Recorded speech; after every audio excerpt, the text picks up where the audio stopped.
Gemini. This is a Gemini Sun, Moon, Rising, and Venus collective reading for the month of July. For your personal reading, kindly send me a direct message. Kamusta mga Gemini? Kamusta? Anong meron? Anong bago? Anong paulit-ulit na ginagawa? This is a Gemini Sun, Moon, Rising, and Venus collective reading for the month of July. Collective energy ng mga Gemini, please. Collective energy ng mga Gemini. Paalala, ang nag-iisang account ng Mystic Siren ay kay Angeles 11. Any messages coming from a different account, hindi po ako yun. Mag-ingat sa scammers. Gemini! Ayan, bumara. Tatlo pa, please. Gemini, Sun, Moon, Rising, and Venus collective reading for the month of July. Collective energy ng mga Gemini, please. Collective energy ng mga Gemini. Alrighty. Let's see. Anong overthinking? Ano yung parang smooth na, biglang may bumara sa balaha? Sa baraha? Okay. Ano yung urong sulong na yan with the Hermit card? You're trying to find the wisdom. Ano bang tamang gawin? Ano bang tamang direksyon? Ano bang gusto mo sa buhay? Okay. Anong gusto mong kainin? Anong gusto mong tanghalian? Mag-o-offer ba ng love? Totoo ba yung love niya? Maraming uncertainties. Someone is trying to find the balance. Kung ready ba daw talaga sa commitment. Yan tayo eh. Someone is overthinking. Sabi ni masculine, ready ba talaga siya sa offer of love? Hindi niya alam. Sabi ni feminine, totoo ba yung offer ni masculine? Maglilid ba to long term? Sabi ni feminine, okay. Kung may kasal na involved here, it feels like may pag-uusapan na settlement. Okay? Obligasyon.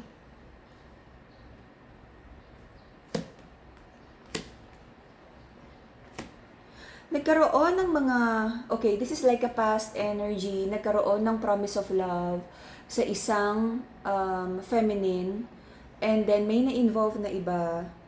But then, nag-move forward si masculine. But at some point, nagkaroon ng confusion si masculine kung etong third party na to ba talaga ang gusto niya. But then, sabi niya kailangan mag-move forward. Nagkaroon ng new beginning. But naging atras-abante about commitment. Ngayon, sabi ni masculine, ano ba talaga ang gusto niya sa buhay? It feels like for most of you, naging single muna si masculine because hindi niya alam kung anong gusto niya. Nagkaroon ng feeling of defeat na parang sige, kung hindi naman masabi ang katotohanan sa sitwasyon na to, tanggap na. Tanggap na yung mga kasinungalingan, though it's really hurtful, but it is what it is. But someone right now feels confident to go back. But there is a feminine in this connection na parang ayaw na niyang makipag-usap because wala naman daw natutupad sa pangako ni masculine. The feminine feels so unloved. Maraming miscommunication, broken promises, at maraming na-discover na unearth, maraming revelation sa relasyon na to na nag-lead to conclusion sa relasyon na parang mukhang mahirap tong ayusin. But it feels like kung ano man yung mga nangyari in the past, nagkaroon ng growth and transformation for the both of you. Doon nagdala ng sadness, but it feels like ginawa nyo naman kung ano yung tama at the moment. Nagkaroon ng mga overthinking about betrayal, false promises. May mga panghihinayang here. And someone is trying to make the right decision to pursue a wish fulfillment because someone feels broken-hearted kapag, nalagpasan ng panahon at hindi niya nagawa kung ano yung tama para sa kanya. Let's see. Kumbaga parang naging makulay ang buhay, may mga dumaan na mga relasyon, and nagkaroon ng mga lesson. Yes, nagkaroon ng pagkakamali, but for both of you, the feminine and the masculine sa connection na to, nagkaroon naman ng malaking lesson. Okay? And it feels like para sa ating mga Gemini, you're chasing after your wish fulfillment. Okay. So in the past, nagkaroon naman ng equal give and take, binigyan ng napakaraming chances, reconnection, reconciliation, pero hindi nagkaroon ng stability. And for some of you, like hindi boto yung pamilya, hindi boto yung mga kaibigan, naging toxic din naman kayo sa isa't isa. Ito din kasi yung, hindi ko masabing problema, but okay lang naman, kailangan naman talaga natin yung mga kaibigan na napagsasabihan ng problema. But, before you consider other people's opinion about you and your life, ano rin ba yung gusto mo para sa sarili mo? Because ikaw ang nakakaalam kung anong tama para sa'yo, kung anong gusto mo, at kung ano yung future self na binibuild mo. And these people na nakapaligid sa'yo, maaari ka nilang bigyan ng advice, but this is based on their own perspective, their dreams, and their own limitations. Okay? Ngayon, kung ano man yung naging decision mo, nagkamali ka man, kayang-kaya mo yung ayusin. At least, alam mo sa sarili mo na wala kang pwedeng i-blame but yourself, pero at some point, alam mong hindi mo naman pwedeng i-blame yung sarili mo because yun yung best na solution na alam mo at the moment. Okay? Now, meron kang prayers and manifestation. Sabi mo, tama ba yung mga ginagawa mo recently? Naka-align ka ba? Naka-align ka ba? Yan na nga ba sinasabi ko sa mga tawag ng tawag. Okay. Hindi ko alam kung saan ako naputol. But, you're praying na sana you're doing what's right for you. Meron kang gustong kausapin na feminine na hindi mo alam kung interesado sa'yo or kakausapin ka pa, i-reciprocate ba ni feminine na to ang love ni masculine? The masculine is gathering his, yung confidence para tanggapin daw ni feminine ang kanyang love offer. Natatakot sa rejection, betrayal ang masculine sa connection na to. Okay, right now, may isang sitwasyon sa buhay mo, Gemini, na hindi pa naman totally over. Healthy ba tong connection na to para sa'yo? O nag-i-stay ka lang because natatakot ka sa sasabihin ng ibang tao? You have to do what you feel that is right. Trust your intuition. Also, you're trying to heal from a broken heart. At you're thinking of reaching out to a feminine, but hindi ka ganun ka-confident kasi if this is like an old connection, you're thinking baka i-reject ka kasi na-hurt mo na to. Or if this is like a new connection, natatakot ka because nakikita mo na parang nag-heal pa ang feminine na to at hindi pa ready to accept your love. Okay, now, it feels like the feminine in this connection was put into like a third-party situation ng masculine.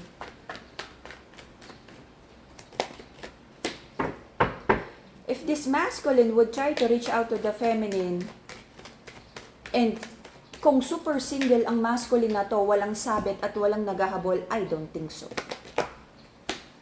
Marami pang kailangang ayusin si masculine sa kanyang mga sabit-sabit sa buhay. Alam mo, yung mga pagsisinungaling niya, may nilande, may finlirt, and then may na-attach, may isang feminine na nag-assume na sila, pero hindi pala sila. Mapaglaro sa pag-ibig ang masculine na to. And, kumbaga parang, kung pagbabasihan natin yung technical side nung ginawa ni masculine, oo, it could be wala siyang ipinangakong pag-ibig, but the way this masculine made the feminine feel, pati yung mga naging third-party connection, umasa tong mga babae na to that they're building something together. But then sabi ni masculine, sandali lang, nag-uusap lang naman tayo, sandali lang, bakit nag-gift lang naman ako or whatever. But then, nagkaroon ng miscommunication dun sa mga concerns and gifts and special attention na binigay ni masculine sa official feminine at dun sa mga naging third party na na-involve dito. Okay? So, may mga kailangang linisin. Now, Sabi ni masculine sa kanyang official feminine, pagod na rin daw siya makipagtalo. But masculine, alam mo yun, deserve ni feminine ng clarity. Deserve ni feminine kung bakit nangyari yung mga ganitong sitwasyon. For most of you, nag-stay kayo sa relasyon na alam mo namang hindi mo na pinaglalaban pero nandyan ka pa. Okay, so, meron ka mga doubts kung hanggang ilang pasensya pa ba yung kaya mong ibigay sa relasyon na to. Napapagod ka na rin. In the next 3 months until the end of October, it feels like the feminine disconnection would like hold back yung offer of love. Pag-aaralan na niya how to fall out of love, how to detach sa masculine na to. Because alam niyang hindi favorable para sa kanya na magstay at magtiwala pa kay masculine. Kung may parating na naman na broken heart at disappointment sa connection na to, it's a yes. Maraming kailangang ayusin, linawin ang masculine here.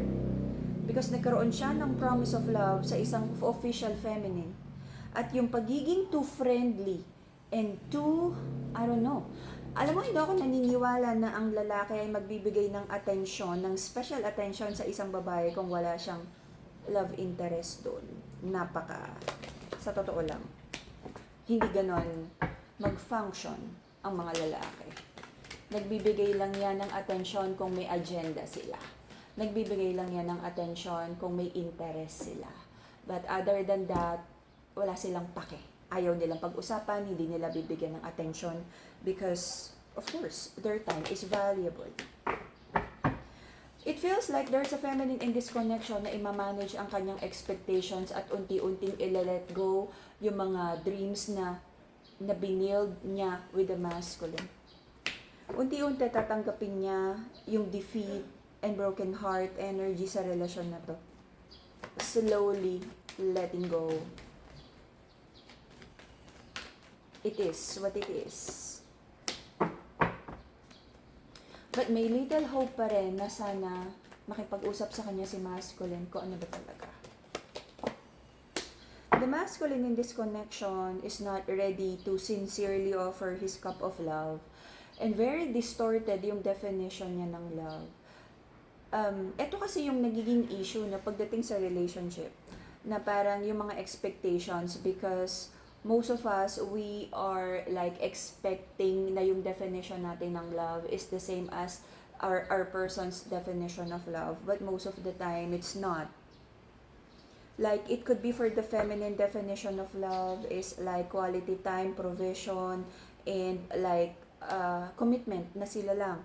But for the masculine, mapala kaibigan, it feels like meron siyang mga babae na nagugustuhan. Sa perspective ng babae, this is like a back burner energy. Tinutulungan because ramdam ni feminine na merong gusto si masculine sa babae na to, kaya binibigyan ng special na atensyon. Kaya tinutulungan, kaya nireregaluhan, kaya binibigyan ng pabor. The masculine, para sa kanya wala lang yon kasi wala naman siyang promise of love. But again, masculine, I wanna remind you, if you're trying to like to choose to be blind on whatever you're doing here, ang nakikita ko dito is alam mo naman na backburner mo to, alam mong gusto mo tong feminine na to. But you're choosing to still be attached to this third party energies, whether may pangako ka ng pag-ibig or wala. Meron kang binibuild na emotional attachments to these feminines, to these third parties because ginagawa mo silang reserba and back burner. You are actually sabotaging the current relationship because of your fear of abandonment and fear of rejection.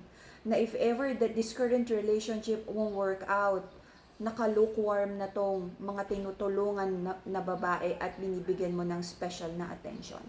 You have to open your eyes that you are betraying the current relationship by offering your love, your time, your help sa mga third party na to. You have to be aware na ang katotohanan ay binibigyan mo ng space sa buhay mo tong mga third party na to. And you're just denying that to yourself.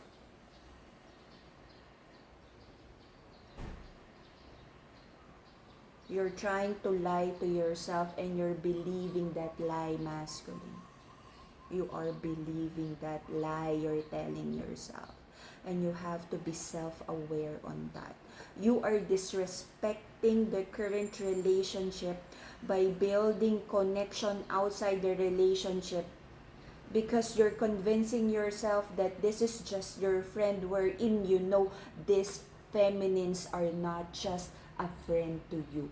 Alam mong may romantic attachment ka dito. Alam mo yun? Okay, feminine. Knowing that and hearing that, your judgment. I trust your judgment, feminine. Okay? Take care of your heart and, choose yourself. If this masculine is not fully choosing you, the answer is he's not choosing you. He's choosing his self, his pleasure, his whatever that he feels is beneficial for him. And you have to be fair to yourself. You have to put a boundary na there's a difference about how strongly you feel about this masculine and how this masculine is making you feel about yourself and this relationship. And you have to make a decision na alam mong tama kahit masakit para sa'yo at para sa inyong dalawa. Alrighty?